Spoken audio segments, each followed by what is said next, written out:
Unit 2 Eastern and Western Perspectives on Positive Psychology. 2.2 Introduction. When you read a newspaper, watch news on the television or read popular magazines, one common thing that you may notice is that there are greater incidents in which people are indulging in conflict, violence, corruption, crime, and other kinds of deviations from moral and ethical norms.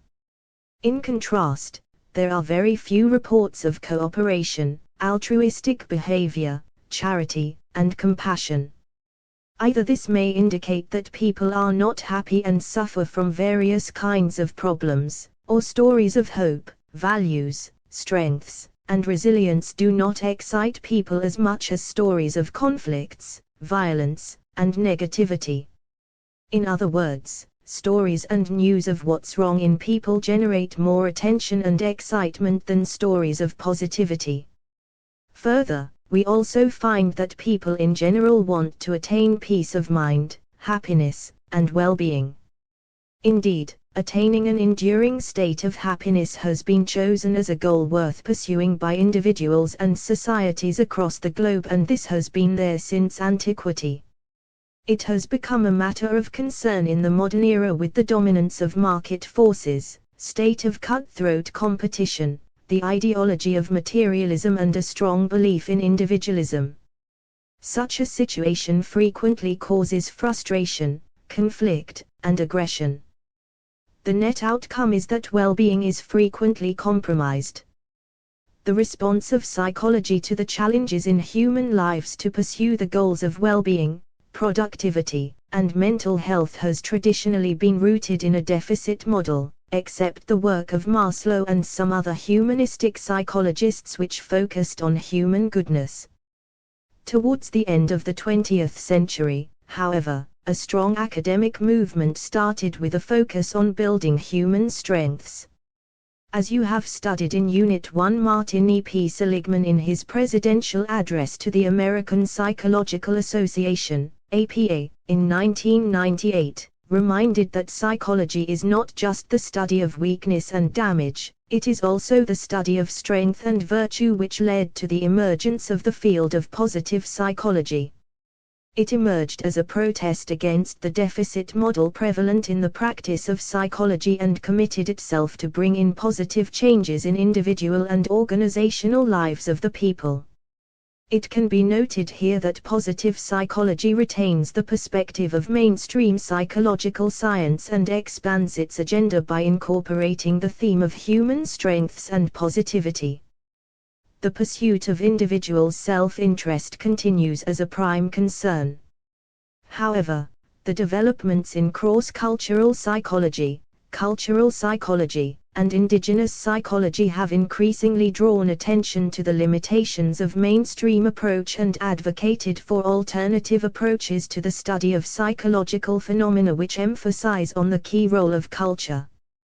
The stream of Indian psychology, IP, rooted in the vast intellectual resources available in the indigenous thought systems, offers comprehensive and integral approaches to reality encompassing physical, social, psychological, and spiritual layers of existence. Its strategy is to maintain harmony with nature from a symbiotic perspective. Thus it goes beyond the pursuit of self-interest and offers maintaining balance, samya, as a central concern. Similarly, the ideas from other Eastern perspectives such as Confucianism, Taoism, Buddhism, and Islam also contribute to the understanding of the issues of well-being, good life and virtues. However, the Western and Eastern perspectives, including Indian perspectives, do share the need to develop certain human strengths and advance strategies for the same. This unit will help you familiarize and understand some of the main themes, concepts, and practices of positive psychology from Western and Eastern perspectives. In view of the relevance to your socio-cultural context, the key ideas from Indian perspectives to pursue health, happiness, and well-being have been presented in greater detail. You will learn more about the key concepts related to Indian views, and also about similarities and differences between the Western and Indian perspectives on positive psychology in the next unit also. All these will help you to understand your lifestyle and bring changes to gain peace and well-being. 2.3 Distinction between Western and Indian psychological perspectives. Psychology today is considered as a science focusing on mental processes and behaviors with the help of empirical methods. It has grown in many directions to serve the human needs in almost all areas of life. While its repertoire of methods and concepts has grown in many contexts, its prototypical form maintains the position of a positivist scientist and favors an objective stance toward reality. Of course, there are many new developments that are constructionist in approach and opening up to respect, culture, subjectivity, and use of qualitative methods. In India, the discipline formally started at Calcutta University in the year 1915-16 when Dr. N. N. Sengupta, a Harvard-trained psychologist, joined as a faculty. Another pioneer was Dr. Gyanendra Bose, who was interested in psychoanalysis and completed the first doctoral research in psychology in India on the concept of repression. Both these scholars did have interest in the Indian thought systems, but the formal teaching and research in psychology remained confined largely to the Euro-American tradition of mainstream psychology. This tradition has formed the formal or official perspective adopted in teaching and research in the Indian academia. In general, the teaching-learning practices have been preoccupied with the concepts, theories, and methods developed in the Euro-American centers of learning. They were adopted and to some extent indigenized to study various issues in the Indian context. The empirical researches thus used Indian samples and provided patterns of data reflecting variations in Western theoretical concepts. The use of concepts and theories of Indian origin was rare. The awareness of limitations of this approach led to various efforts towards indigenization of Western concepts and theories and incorporating concepts of Indian origin. The term Indian psychology has been used for both the knowledge based on Indian data as well as the psychology rooted in the indigenous Indian intellectual tradition. However, the latter usage seems more appropriate.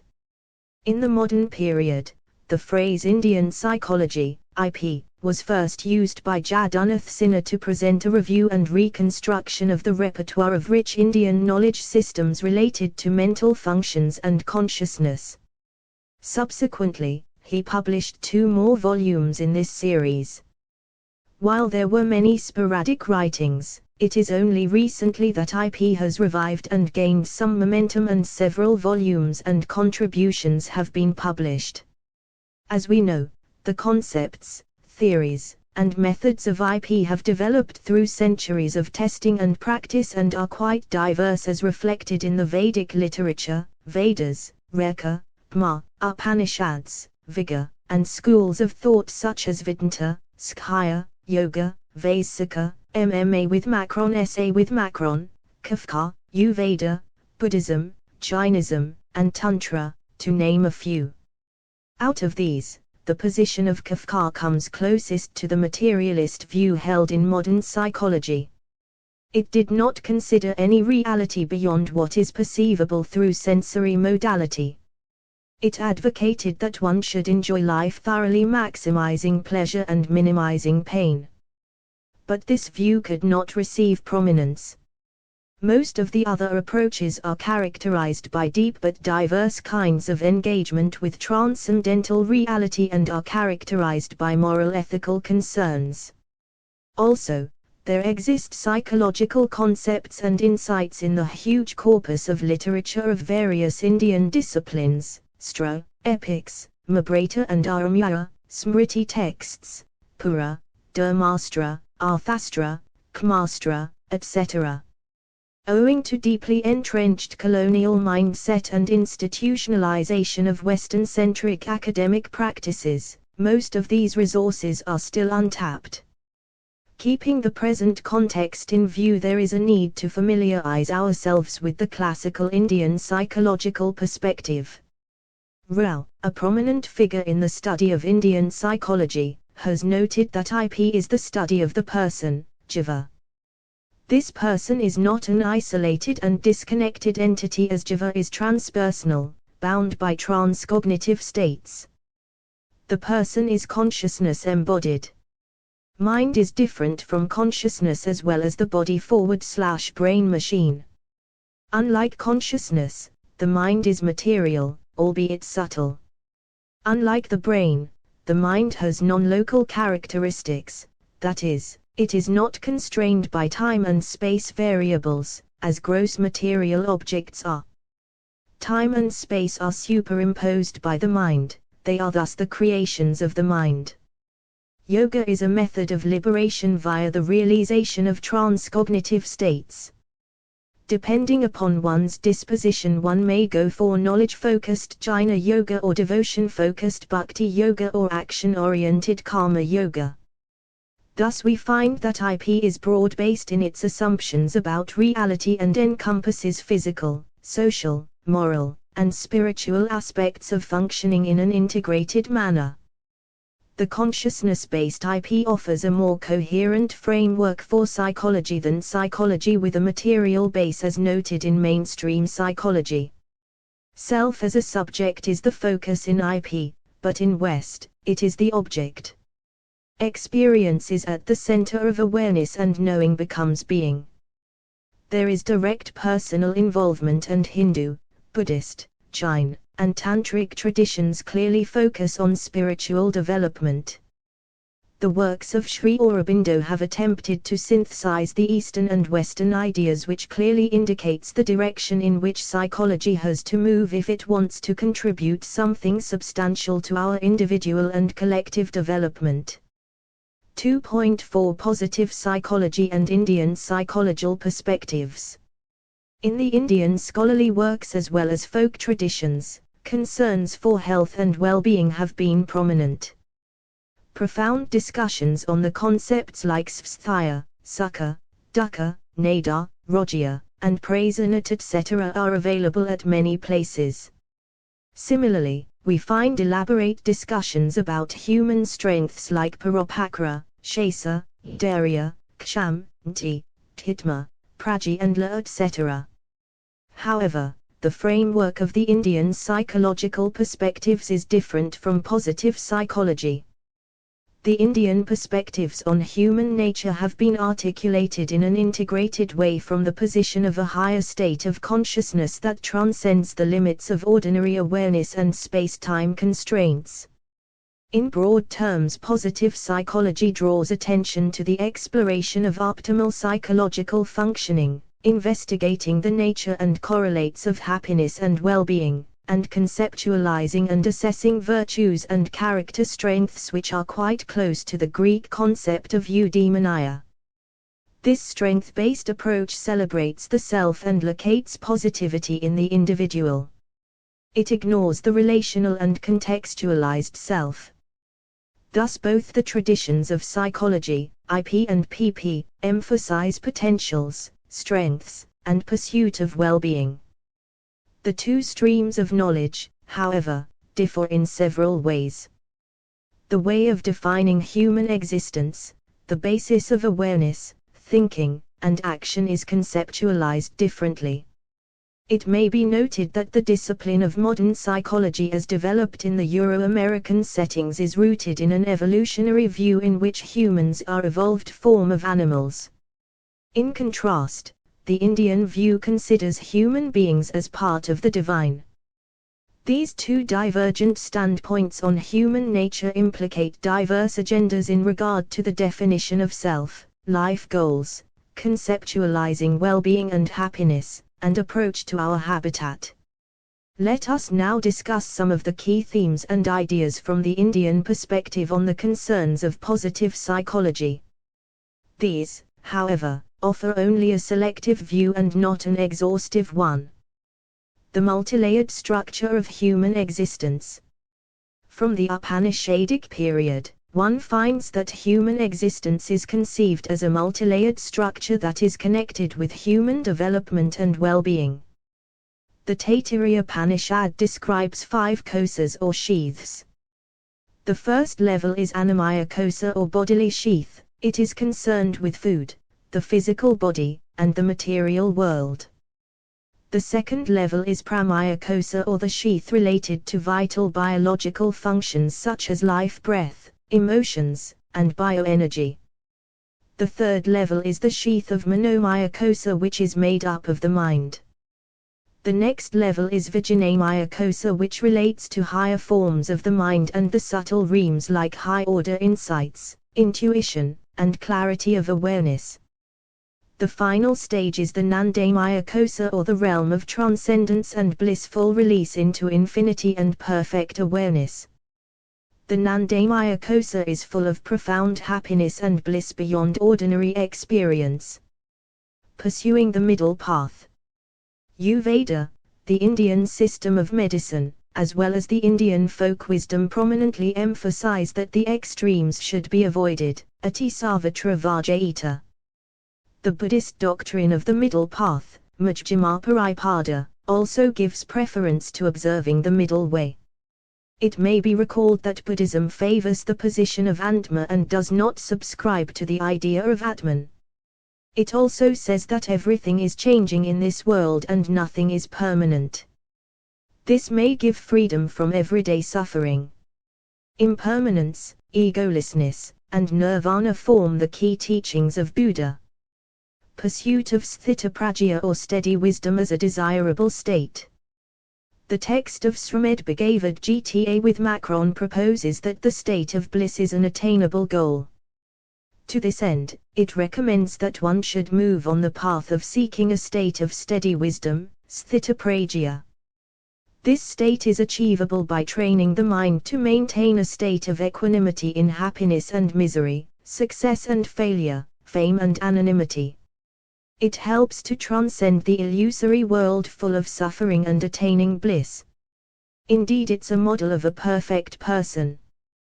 One is established in wisdom when one restrains one's sense organs from their sense objects, like the tortoise which pulls its limbs back from all sides. The tortoise shell represents intellect which is fortified to withstand the various temptations. When one abstains, the sense objects recede, but the fondness or liking continues. The fondness goes only on the realization of Atman, which is infinite happiness. Attaining an inclusive vision. It is clear that the Indian view proposes to strive for attaining a state of happiness unaffected by mundane realities. This state allows enjoying equanimity and inner liberation. The perspective of Vedanta school seeks to align with Brahman. The Brahma occupies the entire world, Sarvam Karvidam Brahma, and seeing this would lead to the realization that I am Brahmana, Aham Brahmasmi. Its natural consequence will be the experience of similarity and oneness with others or non-duality, Advaita. Bhagavad Gita with Macron also states that only those persons who can see sameness across all beings are the real seer, Savpshtu Yanikam Bhvamavyomyakshat. The wise people perceive everybody on equal footing, Pandita Samadasana. The inclusive vision is expressed in the aspiration of treating the whole earth as a family, Ardra Karitanam tu Vajadiva Kutambakam. The broad vision maintains this position and does not discriminate against others. It is a dogmatic and constricted view to distinguish between self and other. The pursuit of Dharma and human flourishing. It is important to note that the concept of Dharma implies virtues and extends to duties which allow maintenance and sustenance of life. In the social context, the duties are performed based on one's position in society and stage of life. This maintains social order which contributes to cosmic order leading to universal well-being. Human flourishing is brought about by balancing and pursuing the life goals or purusharthas. According to Vaisic school of Indian thought, Dharma includes both prosperity in this world, abhyudaya, and liberation, nisrayas, from suffering and pursuing moksha. Therefore, material development and spirituality both have legitimate places in life and they need not be seen as mutually exclusive. In this context, it must be remembered that the four life goals, purarthas, i.e. dharma, ethical duties, artha, prosperity, kama, pleasure, and moksha, liberation, are equally important. This implies that all aspects have to be integrated and form a description of an ideal life. 2.5 Religious and spiritual practices for enhancing well-being. The Indian tradition has a rich repertoire of approaches and practices to enhance well-being. However, their understanding requires greater engagement at the experiential level and deeper scholarly engagement. A few key perspectives are described below. 1. Yoga and well-being. To begin with, it must be realized that the functioning of body and mind are connected. The system of yoga helps achieve integration of mind and body and facilitates attaining happiness and well-being. Yoga helps nurture positive attitudes and reconditions the neuromuscular systems. It enhances the capacity to withstand greater stress and strain and allows harmonious development of all the potentialities present in a person. The meaning of yoga implies the act of joining. Patanjali, the author of Yoga Sutras, defines yoga as a process of restraining the mind, chitta, from various modifications, vritti. In other words, yoga involves regulating mental functions. The system of yoga involves a family of practices dealing with different levels and domains of human functioning. The 8 limbs of yoga, Atga Yoga, enunciated by Patanjali include, yama, moral injunctions or self-restraints which consists of various moral and ethical practices, for example, not to steal, not having greed etc. Niyama, various observances such as maintaining cleanliness, being content, engaging in self-study, svadhyaya, etc. Sana, various yogasana or postures. Pranayama, regulation of breath, which is the life force or life energy. Pratyahara, internalization of the senses towards their source, non-attachment. Dhrana, concentration. Dhyana, meditation. Samai, bliss, higher consciousness. Stilling the mind and consciousness is the key to yogic practices. The principle of karma or cause and effect states that our actions rooted in desire, greed, anger, lust, pride, and malice bring afflictions, klesa, and those who are free from these move towards bliss. Patanjali says that the practice of yoga reduces afflictions and leads to samadhi. For this purpose, he describes Kriya Yoga or yoga in action. You will learn more about Patanjali's yoga in Unit 13 on yoga and meditation. In general, most of us are preoccupied and concerned with what others are doing. It has been estimated that roughly about 75% of the time goes to it. The remaining 25% goes to becoming aware of the I identity. Thus the mind is preoccupied with external things, either looking at others critically or trying to fulfill desires. Yoga aims at changing internally. The human mind is like a blackboard on which we are constantly writing.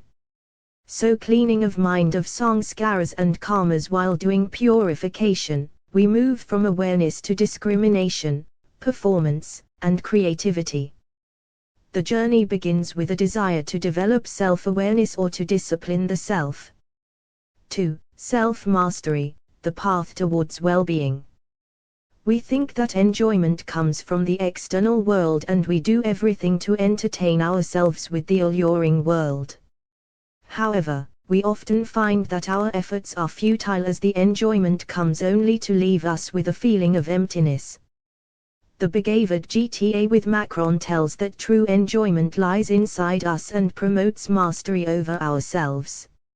Unfortunately, the persistent focus on materialistic goals further intensifies the experience of unhappiness because the goal shifts, and the sense of absence of happiness continues. The Indian perspective states, therefore, that self needs to be regulated by self through self-initiated practices. As Lord Krishna advises to Arjuna, let a man lift himself by his own self alone, and let him not lower himself, for this self alone is one's friend and this self alone the enemy. The self is the friend of the self for him who has conquered himself by the self, but to the unconquered self, the self stands in the position of an enemy like the external foe. Indeed, mindfulness interventions and different kinds of yoga, for example, Vipassana, Prakshadhana, Sudarsana Kriya, and seva or service to fellow beings offer immense possibilities of self-renewal and experiencing peace and well-being. With an adequate degree of self-regulation, one is able to deal with desires, attain peace and enjoy sustainable happiness. 3. Development of virtues. BAPCH presents details about the qualities to adopt, Devi Sampat, qualities belonging to the divine state, such as purity of heart, fearlessness, control of the senses, truth, absence of anger, compassion, modesty, patience, fortitude etc., and those to be abandoned, Suri Sampat, demonic qualities, such as arrogance, anger, hypocrisy etc. Thus freedom from pride and delusion, the conquest of attachment, dwelling in the self, Tman, absence of desires, and freedom from the pairs of opposites like pleasure and pain are recommended. In this context, it may be noted that detachment is never possible without attaching ourselves to something nobler and more divine. So in order that the mind may not have evil attachments, it should attach to the self and live in a spirit of contemplation upon it. 4. Vipassana meditation. Vipassana, which refers to insight, is considered to be the essence of the teaching of Buddha. It is a simple and non-dogmatic technique. It is taught in courses of 10 days during which the participants remain within the area of the course site, having no contact with the outside world. They maintain silence, refrain from reading and writing, and suspend any religious activity, working according to the instructions provided. They observe celibacy and abstention from all intoxicants. With meditation and self-discovery during this process, a meditator gains mental strength, and then can apply the learning in everyday life for one's own benefit and for the good of others. These are reflective of metta bhavana, the development of goodwill toward others. Real happiness lies in peace, equanimity, and goodwill. Sri S.N. Gonka has made it popular. Buddha has also talked about the Noble Eightfold Path, which involves various practices of abstinence, concentration, and developing insight into one's own nature. According to Buddha, wholesome actions produce happiness, which are real blessings. 5. Prana. It refers to the science of breath. Prana is the vital energy of the universe. Thus prana is the science that imparts knowledge related to the control of prana. Controlling prana allows control of mind and body. The yogic breathing exercises enable controlling the mind and attaining higher states of consciousness. It is through the manifestation of prana that all body functions are coordinated. The energy of prana is subtle in form. Its most external manifestation is the breath. Prana is the energy that governs the breath. Breath becomes the bridge between mind and body. It is called a thermometer, which registers the conditions of the mind and the influence of the environment on the body. It is through the control of respiration that the yogi proceeds to control the other subtle energies of prana. There are various forms of prana such as Ndi Sodhan, Kapalabhati, Betrik, Ujjayi, Burmrai, Sitali, and Skari. Actually, all these types of pranayama involve variations in inhalation, retention, and exhalation of breath. Breath awareness is an essential part of meditation. 6. Meditation. Meditation brings mind, body and spirit in harmony by experiencing equanimity. The basis is the idea that we are not separated into mind and body. We are one whole. The mind responds to the body at the same instant the body responds to the mind. The awakened life is energetic and fully conscious. Meditation essentially involves looking inward. It brings balance and equilibrium is maintained. Meditation involves a variety of practices such as self-inquiry, mindfulness, reflection, concentration, contemplation, prayer, quiet mind, controlled breathing, and bliss. Chopra has beautifully summarized these functions. Self-inquiry helps mind in recovering from habits. Reflection frees from thoughtlessness. Contemplation helps in recovering from confusion. Concentration allows to recover from pointlessness. Prayer is the way mind recovers from helplessness.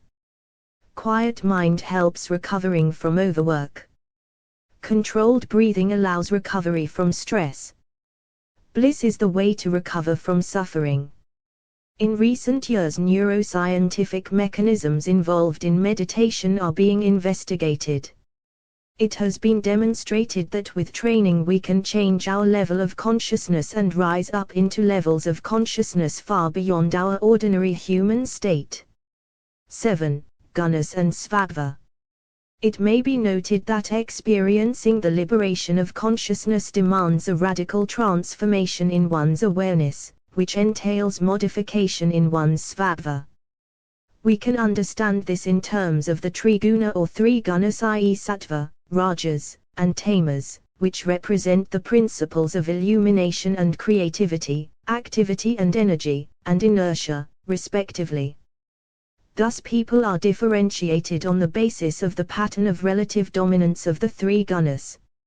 A sattvic person is described as one who is endowed with discriminative intellect, who is self-controlled, serene, equanimous, and steadfast, who is virtuous, generous, and gentle, and who is detached and duty-bound without expectations, a seeker of self and awareness of the unity underlying all diversities. A rajasic person is one who is driven into action by passion, is restless, is struggling, who has more desires, strong likes and dislikes, and pursues sensory pleasures, who is attached to one's social roles, who lacks clear discrimination and has distorted understanding, and who is egotistic. A tamasic person is depressed, lethargic, disinclined to work, negligent, undisciplined, arrogant, hostile, indecisive, ignorant, inadvertent, uncertain, and dull. All the Indian perspectives converge on the point that spiritual development involves getting more refined, which means leaving the tamasic and rajasic tendencies and developing more sattvic qualities. The virtues and character strengths that positive psychology speaks of are listed as sattvic qualities in Indian traditions.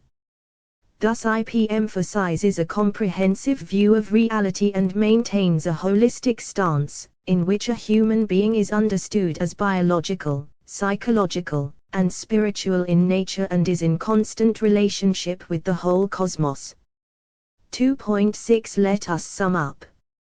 Western and Indian perspectives both acknowledge the need to develop certain human strengths. The Indian psychological approach emphasizes on a holistic view of life and attends to interdependence and complementarity. It is being realized that the individualist worldview and lifestyle of the Western culture are unsustainable and less likely to lead to happiness and life satisfaction. Whether we like it or not, we have to have interdependent existence, reflecting the Eastern collectivistic stance. We are experiencing that in a globalized world, everyone's actions have repercussions on distant places and people. Also, it is felt that there is a considerable degree of interdependence across all the animate and inanimate partners constituting our environment. In this context, fostering sustainable happiness through behaviors, and motivating students and teachers to integrate sustainability into their personal lives becomes very significant. The notion of sustainable happiness implies that happiness must contribute to individual, community, and global well-being without exploiting other people, the environment, or future generations. The idea of sustainable happiness, a major goal of both positive psychology and Indian psychology, requires acknowledging the fragility of the life world and navigating through it by expanding the notion of self and making it more and more encompassing. As the Indian wisdom has been emphasizing that the goal should be well-being of all, Sarva Bhavantu Sukhina. The father of the Indian nation, Mahatma Gandhi, had not only emphasized in theory but put into practice a style of life in which genuine need is met but greed is deliberately de-emphasized. Enduring well-being can be cultivated by caring for our body, mind and spirit. Flourishing is possible by increasing the scope of generosity, kindness and overcoming the rigid categories of us and they. The empathy and broader vision would foster interdependence, kindness and compassion.